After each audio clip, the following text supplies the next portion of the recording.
Exercise 6.2, question number 5.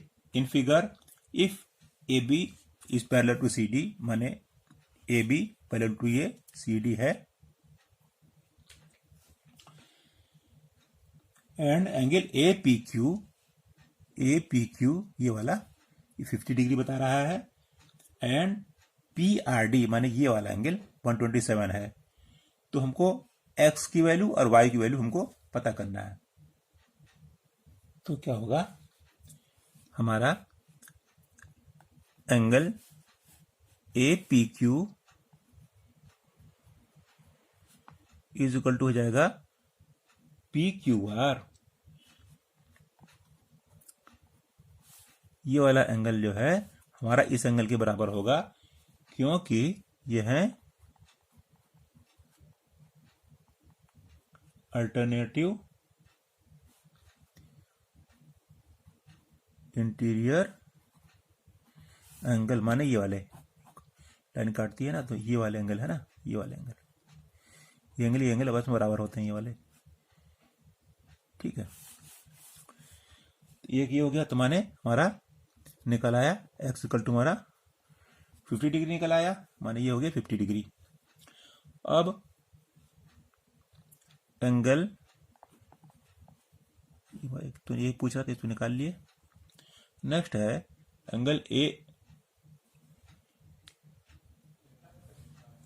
तो यहां पे होगा एंगल APR, ये वाला APR इज इक्वल टू होगा PRD। APR is equal to होगा PRD, माने ये है अल्टरनेटिव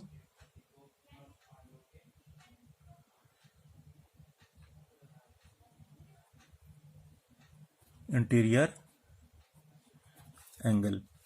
तो ये वाला एंगल है जो है, ये वाला एंगल मतलब ये y,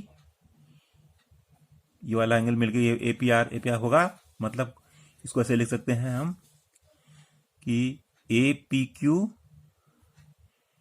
लिख सकते हैं APQ और प्लस QPR ये से लिख सकते हैं इज इक्वल टू PRD। तो APQ क्या है, हमारा APQ है 50 डिग्री, और QPR है ये y is equal to PRD। तो हमारा क्या हुआ, यहाँ पे y इज इक्वल टू हो जाएगा, और ये जो है हमारा इज इक्वल टू 127 डिग्री दिया हुआ है, तो y इज इक्वल टू हो जाएगा 127 माइनस के 50 इज इक्वल टू हो जाएगा 77, इसलिए y हो जाएगा हमारा 77 degree. This is the answer. Question number 6 है, PQ and RS are two mirrors placed parallel to each other. An indecent ray AB strikes the mirror PQ at point B, and reflected ray moves along the path PC and strike mirror RS at C, and again reflect back along CD. Prove AB is parallel to CD। मतलब यह है कि ये दो mirror रखे हुए हैं AB और PQ, इन पे एक रे गिरती है, यहाँ पे पड़ती है यहाँ पे, और इसको B पॉइंट पे इस पे स्ट्राइक करती है, मतलब टकराती है, फिर वहां से रिफ्लेक्ट होकर के इसको दूसरे मिरर RS पर यहाँ C पॉइंट पे टकराती है, और फिर रिफ्लेक्ट हो जाती है। तो ये सिद्ध करना है कि AB पैरेलल टू CD, हमको ये प्रूव करना है। तो इसके लिए हम थोड़ा कंस्ट्रक्शन कर लेते हैं। तो हमने यहाँ पे इस पे एक परपेंडिकुलर डाल दिया है, और इसके हमने एंगल के नाम हमने रख दिए हैं A1 2, इसका नाम रख दिया हमने 3 इसका नाम रख दिया हमने 4। ये इसको दो हिस्सों में डिवाइड करते हैं, इसको लिख भी देते हैं।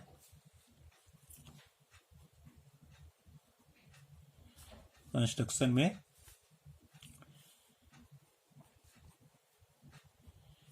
Eight point B draw B E, इसका नाम हमने रख दिया ई,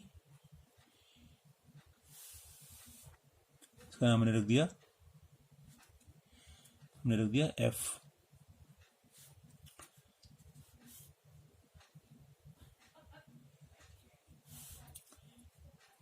B E is perpendicular to P Q,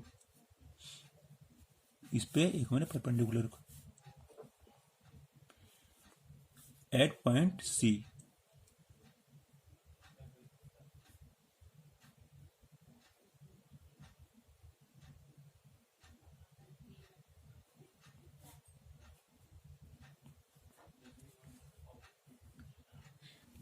तो यहां पे है at point B, B E, ये B E perpendicular to P Q, and at point C draw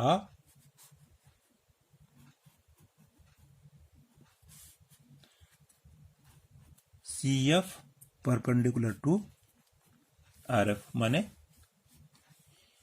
C F perpendicular इस पे हो गई है।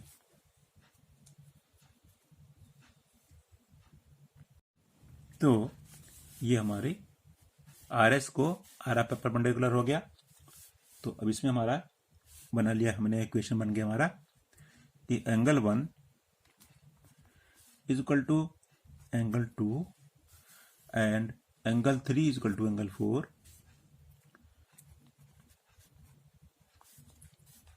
ये इक्वेशन 1 हो गई, इक्वेशन 2 हो गया। ये क्या होता है, जब कोई रेस किसी प्लेन मिरर पर टकराती है तो उसमें यहाँ पे जो एंगल बनता है, इसको इस पे परपेंडिकुलर डाला जाता है, तो इस पे ये दो हिस्से बराबर बराबर ये डिवाइड करती है। ये वही इसमें हमने फार्मूला लगाया हुआ है कि angle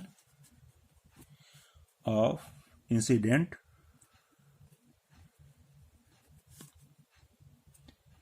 is equal to angle of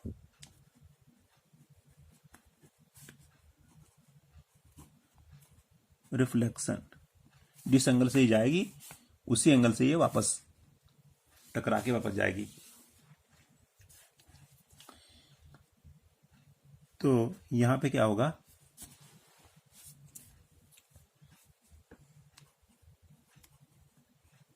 because B E parallel to F C, इसलिए एंगल 2 इक्वल टू एंगल 3, ये हो गया यहां पर अल्टरनेट इंटीरियर एंगल, इंटीरियर। तो हम इसका नाम जो है 3 रख देंगे, तो हो जाएगा from equation 1, 2 and 3 L1 is equal to angle 1 is equal to angle 4 और एंगल 1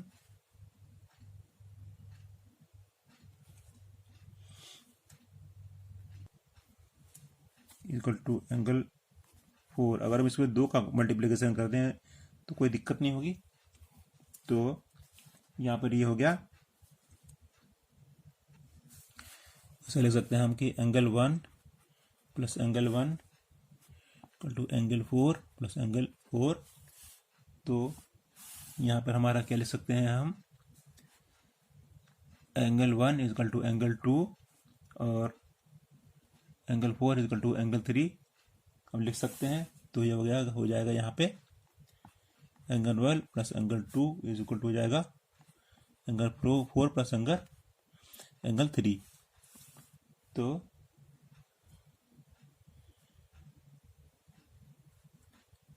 हो जाएगा angle D C B is equal to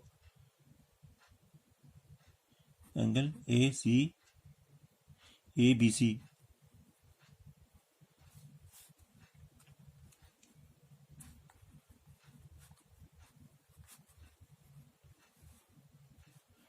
but they are